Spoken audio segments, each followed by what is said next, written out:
You can't be serious, man. You cannot be serious! Now, I've had some very unusual conversations with the man I'm about to speak to, and where they end up and where they start is anyone's guess. But today is a reasonably sort of formal chat to this man who is actually larger than life, if you think about it. He has played AFL football for the Sydney Swans, the Brisbane Bears, and I think he then went back to Sydney for a stint. He's kicked 388 goals in his 124-game career at an average of just over 3 goals a game. He kicked 103 goals in 1987, which is no mean feat, and I think he kicked in the 90s on a couple of other occasions. He's been in movies, he's been in sitcoms, he's been in the Australian Penthouse, he's been a politician of sorts, tried to run for the electorate of Bow Desert. He has owned and run a brothel. He's been in the porn industry. He's a speaker on the celebrity circuit. And the reason I'm speaking to this man today is because he tells me, and we're going to ask him exactly this, he tells me that Stan, which is a cable television, what is it, Sue? It's a subscription basing, doing a doco on him, and he's on the line with, I think, his manager. So welcome to the Wizz, Warwick Capper, and I think sitting alongside him is Tony Marks. Hello, both of you. Yes, good on you, mate. This is Warwick Capper, the lead man, excite machine, blonde hair, blue-eyed, ready for takeoff. You cannot be fucking serious. Warwick Capper and Tony Marks. They go boom. G'day, Sam. G'day, Sue. How are you? Yeah. Thank you so much, Warwick. So there goes the relatively formal interview that I was going to have a chat to you about. So nothing has changed, just back to square one. No, honestly, I just wanted, I hear, Tony, if you want to add to this, is that right? Is that right, Warwick, the Wizz? Are you going to be part of a documentary on the great Kappa existence? And you're going to be in it with your pants off. That's correct. We're going to get you and Susan. And with her pants off? Yes, there's going to be a 6-part miniseries coming out next year and another book, so you'll be in that too.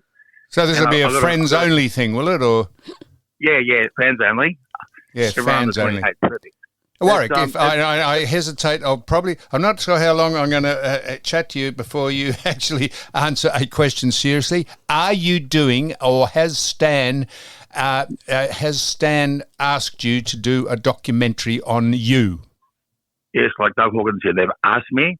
It's all happening next year, and we're filming as we speak. And Tony will fill you in for that, if you don't mind, Sam. Yeah, Sam, it's not going to be a 6-part miniseries. It's more than likely going to be a feature-length documentary. Even better. Stan have expressed interest that we are going to independently produce the documentary, and we are going to make it available to the best streaming source available. Stan are a big streamer of Australian documentary content, so they're a great market for us. And we're just in the process of writing that at the moment, which is, as you can imagine, interesting. Well, thank you, Tony. Thank you for actually filling me in on what I was going to ask, what I've asked Warwick about. So I'll just ask you this.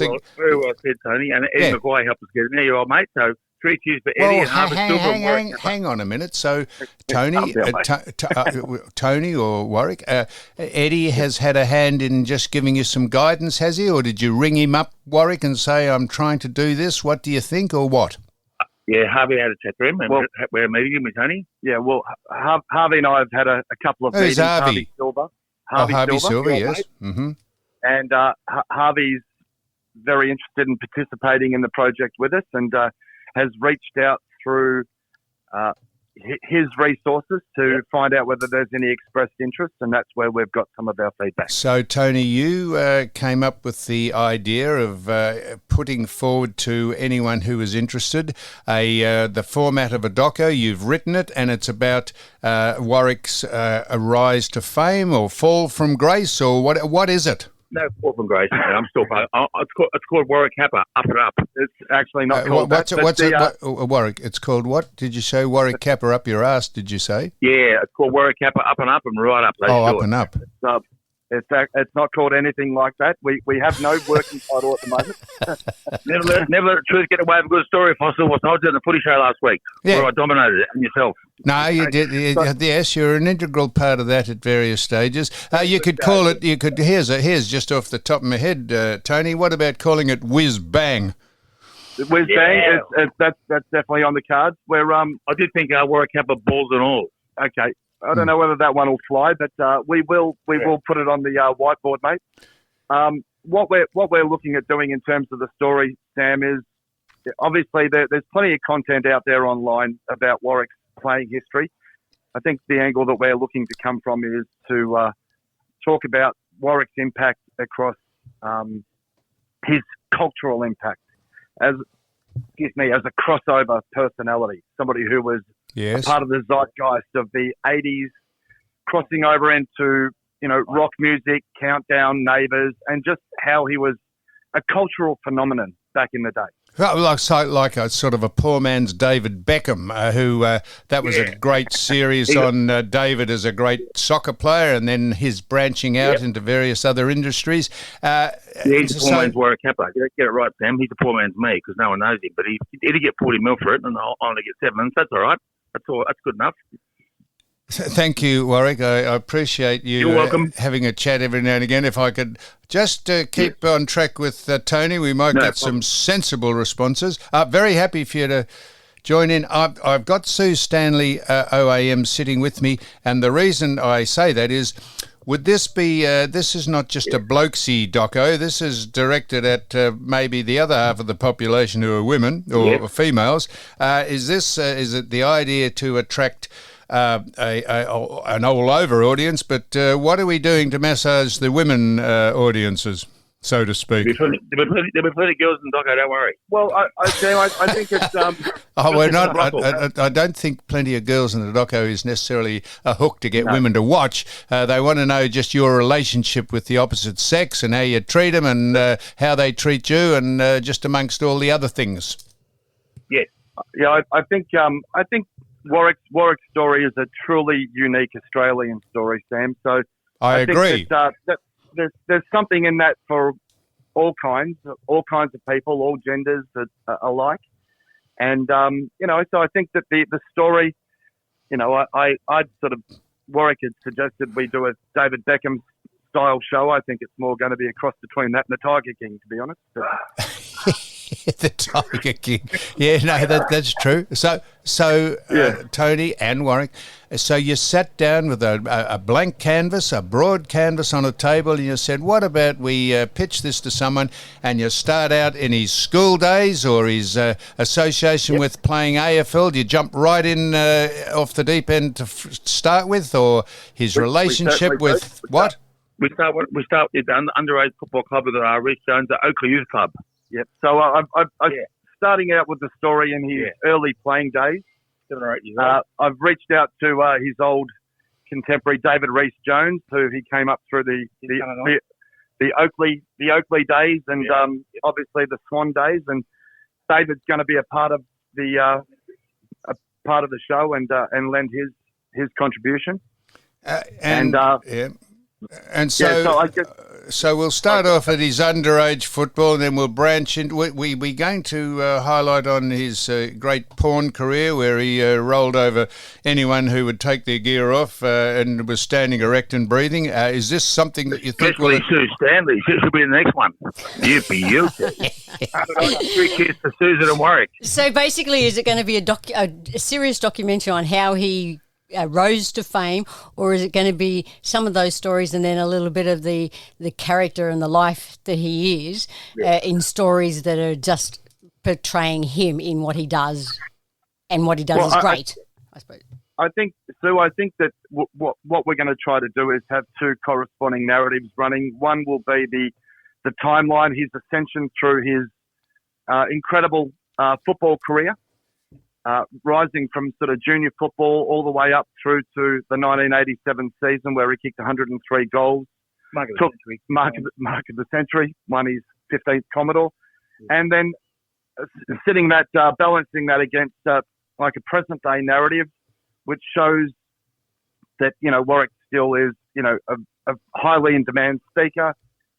You know, basically whenever he goes out, he's still very well recognised, and then using that modern day narrative to reflect back on the cultural icon moment through his history.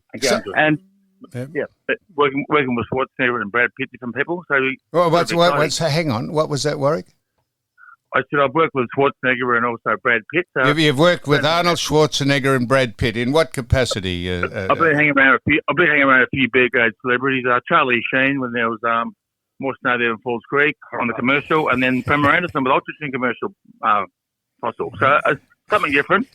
And some of the B grade celebrities hang around Warwick Cup in the last 30 years.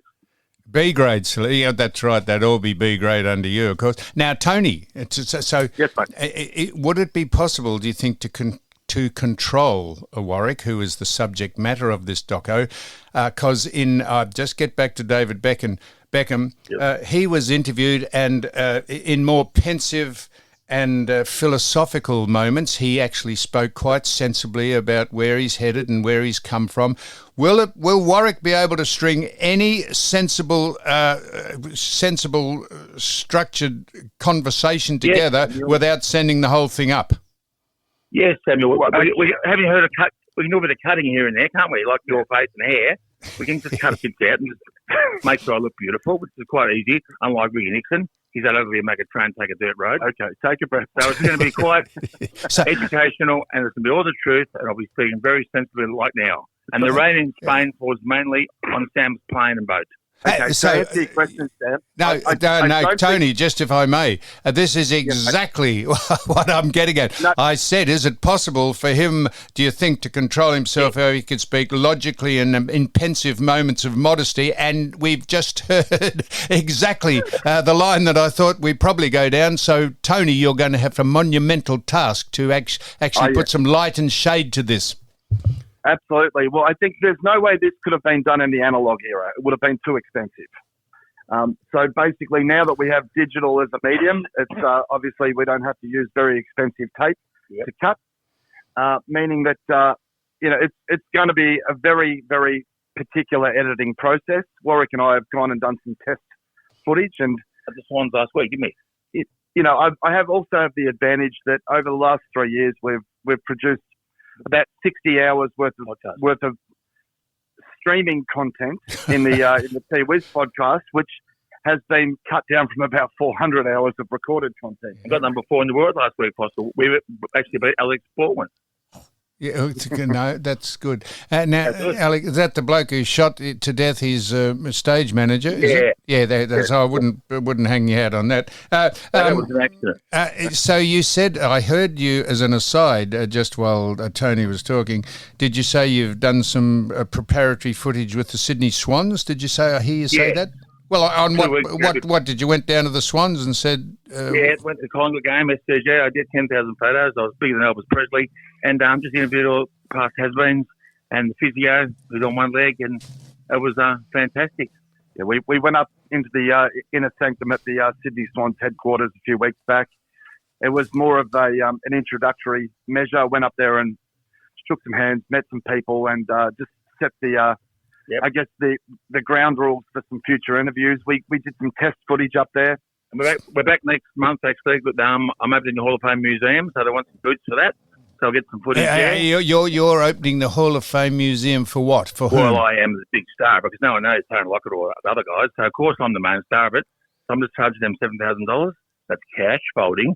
And then they're bringing the Monopoly Hall of Fame Monopoly board out. So there's Lockett Avenue and Warwick Capper Street, Mayfair. Are you scared, Tony? I use the word advisedly that this man is just off his head, and he can take you in any direction, and you're trying to tamp down all his statements about getting $7,000. I'm not sure why you'd mention that, because probably fiscal considerations are probably like to be private. That's only a joke. It's free. What? I'm looking after him. Yeah, so that was a joke. Yeah, I'm good after him. So here's the problem I have with you, Warwick. Whenever I speak, I never know if you're fair income or not, and people say this went all over the shop.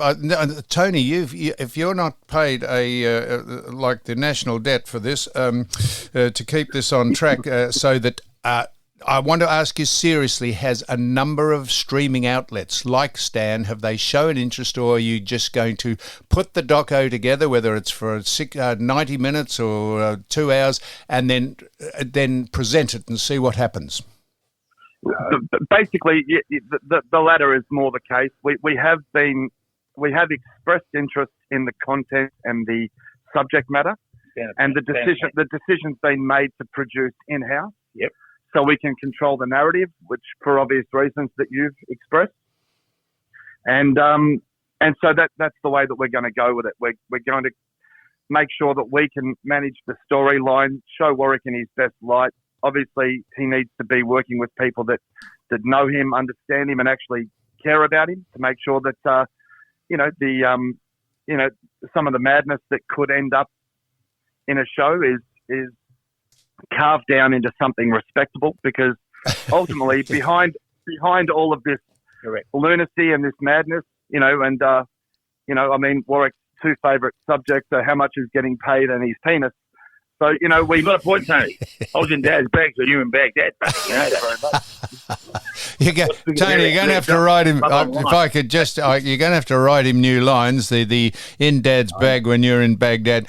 Probably just almost run its race. I've heard that, and if me having my tears run down my back because I've had that much facelift. Maybe if you could just move on for some new material. Now, would there be cameo footage, for example, sprinkled in amongst it about his? I think he played a cameo role for Dwayne Carey in a show called Pizza. He's been in Australian what? Yeah, Fat Pizza. The Joy of Sets. You were you had just a small part in that. You hosted. Six part two. That was 6-part show. Joy of Sets. Yes, you hosted. Let him finish, Warwick. I call it the Joy of Sex. Yes, and we're going to be looking to port a lot of that content into the documentary. There are obviously having, connections with people like yourself, Harvey Silver. We're hoping that we can reach out and maybe get access to people. Even, a dream would be to get somebody like Eric Banner, who last time on Full Frontal, who has played Warwick in the past. We might even get Fossil on the boat if he's nice to us. Make him next level. Shut up, Warwick. I'm interested. Just shut. Yes, go on, Tony. So obviously, because he's been such a pop cultural icon, there are so many global celebrities that have, spoken about Warwick and the iconic phrase of calling out Kappa when you take a mark. I mean, it's yep. It's almost like Kazali folklore. Yes, it's almost folklore. So, will there be snippets of his maiden speech when he was attempting to be a politician in the Bow Desert electorate under Pauline Hanson? Has he got any great footage of him delivering a political speech or anything? One of the things we'll be doing is a big part of the production will be trying to gather and put together all of the archival footage that we can get our hands on and get obviously streaming rights too in terms of broadcast. Are you, I don't know this, are you governed by if you take it to a streaming service, governed about just how far you can go with censorship and, or can you just, the sky is the limit with streaming services? Can you Warwick said he got a brothel and he was in the porn. Any footage of him actually, of his porn footage of him rolling over all and sundry? I'm sure that's basically probably handy. It's probably the most recent viewed video on his phone, if I'm honest. But by himself. I mean, the only way Warwick can kind of get himself off now is to watch himself masturbate. I tell you what, we must see viewing this if it's going along the track that I think it's going along. People, do you think you're so Warwick? What do you think the general public? Here's a question, a la David Beckham. What do you think the general public think of you? Oh, 90% love me, 10% aren't sure. And No, that's no, 150. no. 90% might love you. What do they think they actually? Why do they love you? Just because I'm known for 8-year-olds, I mean 100-year-old people like me. No, I can't understand that. I'm Say real, that. real person. Say that again. That's all, folks. Now, Yeah. 90% like me and Yes. adore me, and 10% aren't sure. Another 2% are Collingwood fans, so No. they go and get fucked. They've got no teeth anyway, so in their fucking ass. So most people like me because I'm a endearing person. Just in the brief answer to that question, you said, Warwick, 90% like you, 10% are sure, and the other 2%, you'd covered 100% with 90 and 10, and then you added on an extra 2%. There's That's no why I said more like room my for those people. What? That's why I said it. I'm a bit like you. I don't really give a shit. As long as they don't call me late for breakfast. Yeah. It's going to be interesting and good fun documentary. Do you have a serious romantic side to you? Do you have a partner? Do you? What does your partner, man, woman, or beast? What does your partner think of this? Lisa, she might give you a whack. She can hear you talking now. She might pull your facelift off. She might pull your skin off. I said what? Your skin off and use it. She might pull your foreskin off and put it over a barrel. Use it as a bush drum on the boat, you freak. It's a good question, Fossil. What does your partner, Lisa, who I know and is a lovely woman, what does she think of you doing this, and is she in full compliance with what she thinks is going to be shown? Sort of, kind of. She won't be in it, but we'll interview her sister. What? And the mother, 92-year-old mother. And my poor sister, 64, had a heart transplant, still going. Beautiful girl at Northcote. The beautiful Marilyn Lee Capper. And the beautiful Nancy Beatrice Capper. Come on down. So, that's your question. Yes, she's in compliance. I think your mother lives not far from Suzanne Stanley down in Mount Martha, doesn't she? And the beautiful Suzanne Stanley is going to look after my mother because she's around the corner from her mother. So, as I understand it, Warwick, I don't want to get your family into this if you don't want to speak about it, but you have a daughter, don't you, called Indiana? Yeah, that's a boy. Get it right, you freak. Indiana is a boy? Indiana Warwick Kappa. He's on current affair for doing burnouts, but besides that, he's a builder. I'm very sorry, Warwick. I wasn't trying to be. I'm very sorry. I should have known he was a boy, but I've never spoken about your family before. Indiana. I'm so sorry about that. So, was he going to make a cameo appearance and give his opinion of what he thinks of his father? Yeah, he'll get. How old is he? 30. 30. He's a builder. He's a builder. Yeah.